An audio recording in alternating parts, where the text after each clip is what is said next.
Okay, so today probably just a quick one. Just want to run through a couple of different types of weed guard, structure guard. We're going to use wire and a couple of different sorts of mono. It's just simple mono. Some of the best stuff, I believe Chris Beach uses 30 pound hard mason. I think that's probably the best. This stuff works really well. Obviously the smaller the fly, the lighter you can go, and different applications will govern what you can do. So I'm just going to tie a bunch on a 1/0, run it through. So the first one I'm going to do is just essentially a single spike weed guard. So I'll crimp down the end that we're tying in. You can see the roughness that's created on the mono. So we tie that in.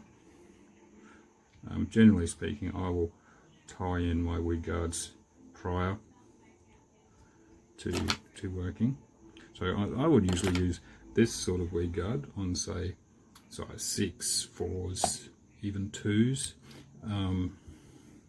Single spikes I think are often used in flat situations where there is grass, weed, that sort of thing. So that's that. It's nice and easy. So you sort of want to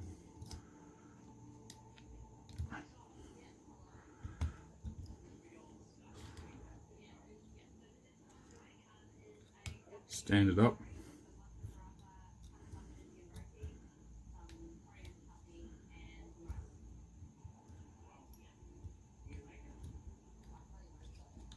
And there we have pretty well single spike weed guard. One. Just finish her off.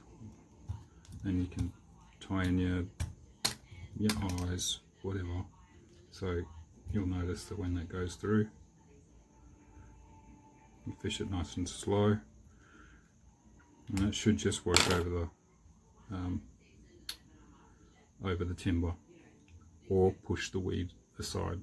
One thing, if it after a little while, if it starts to get out of place, it can become a little less effective. But anyway, that's number 1. Number 2. So this one will show you 2 styles with the 1. Again, just on the 1/0.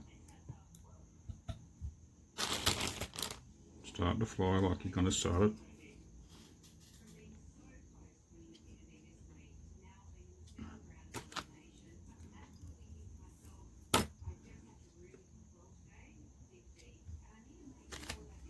Crimp it off.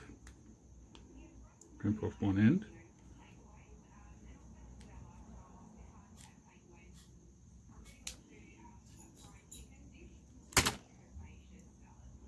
Tie that in.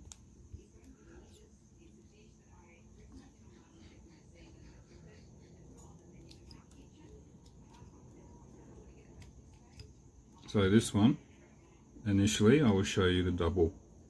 This is a forward loop, a front loop. So we've tied in one side as we would a single spray, but we've tied it just a little bit off center. We bring the loop around. We sort of tie that in. One of the keys here is that we don't want the loop to get caught up on the point, because that can restrict a fish. So we work it until just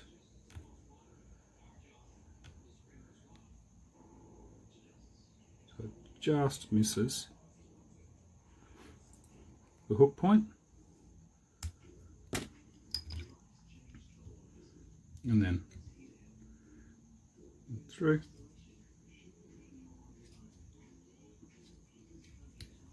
So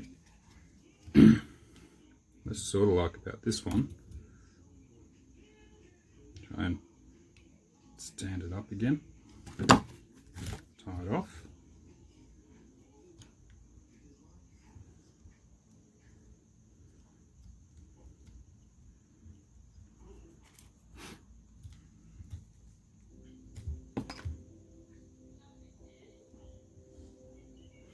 Is that when you cast your fly, if it hits the timber and goes through the timber, that will help it bounce back. You fish it nice and slow and it bounces off the, just bounces off the timber. I really like this. The first time I saw this, I was fishing with Dave Bradley in the Hinchinbrook. And the amount of times that otherwise I would have got caught up was just amazing. And the important things with these is that you're fishing with confidence into areas of high structure, high risk. Next one, I'll tie on a slightly bigger hook, actually. But if you don't like this, scissors, and there you have a double spike.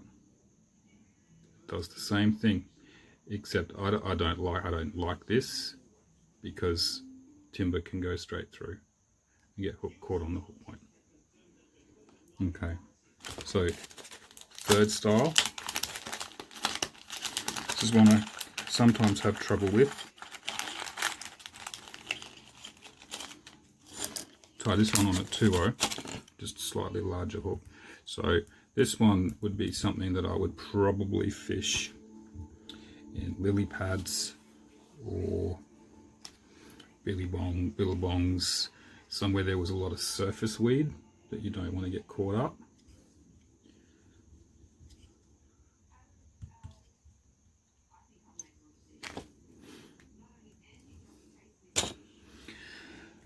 And rather than this that I've been using, I'll bring it down to, this is 15 kilo. Again, so this time we double it over. We bring the two ends together.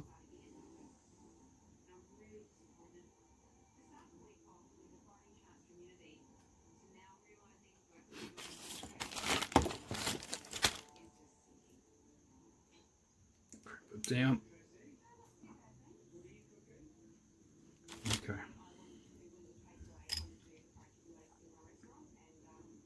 So we tie both of these in. This is tough. I do struggle with this one. It is a good weed guard. It needs to be tied in place. You can do it with a single strand of mono. However, I find that it quickly offsets. So what you've got to do, just about tie this about halfway down the hook point. So you're just about, I think, you're just about at the maximum point in the curve.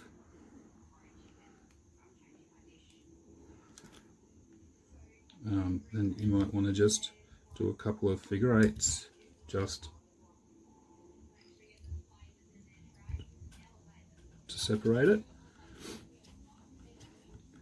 Of course, glue. Then in this instance, tie the fly. When you're finished with the fly, you bring this up. This is where it gets a bit tricky. You bring it up.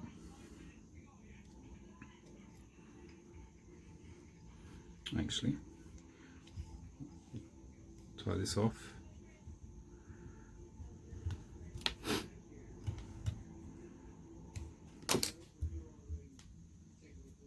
Up through the eye of the hook.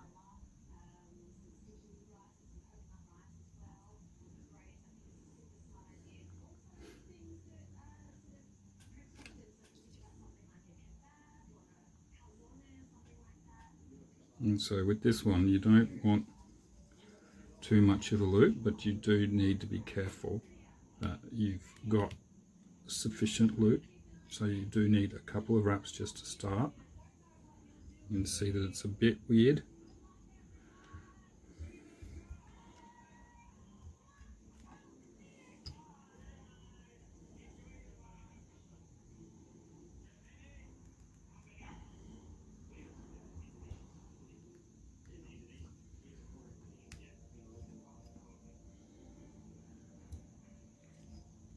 And you tie this in once you've finished the head of the hook.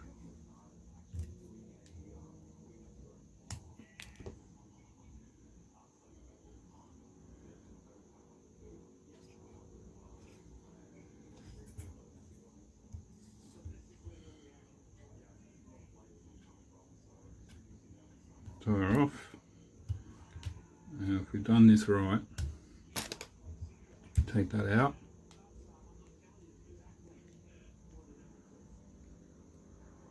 And I've probably done this wrong.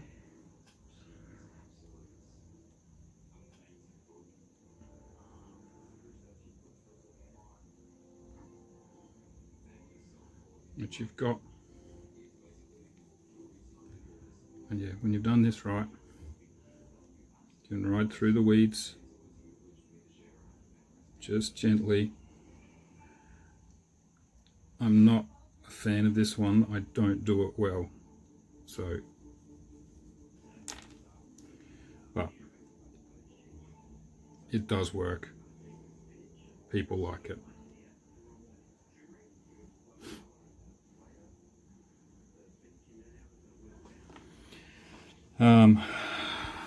The next one is a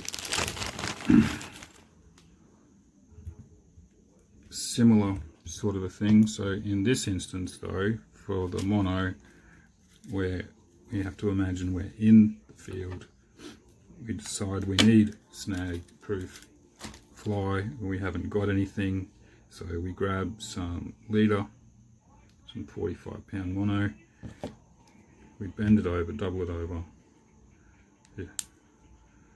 Crimp it,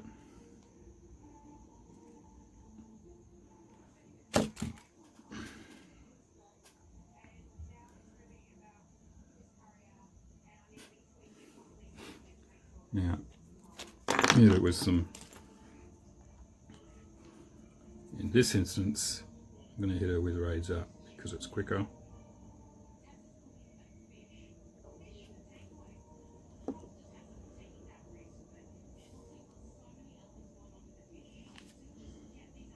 Make sure you're happy with it.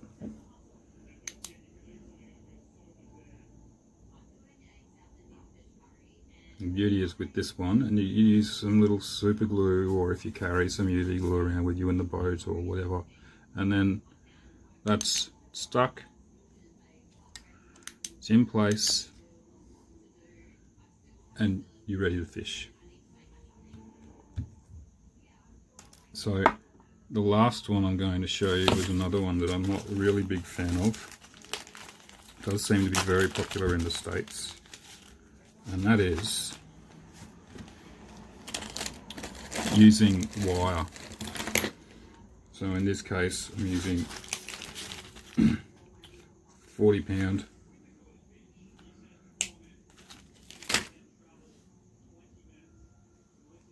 plastic coated wire.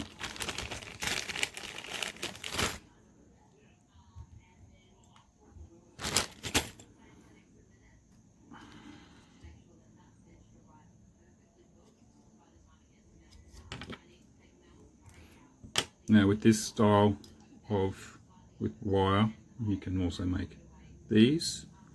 You can make single spikes. I imagine you could also make loops. So we'll crimp it a little bit.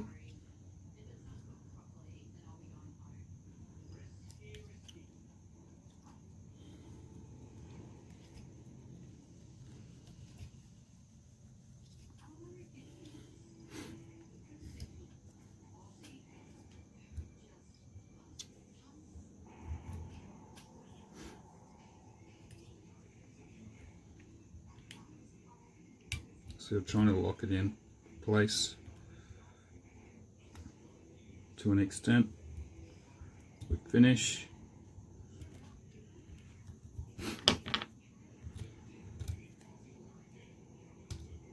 And with this one, because it's wire, crimp it into place. Cut it to length. And then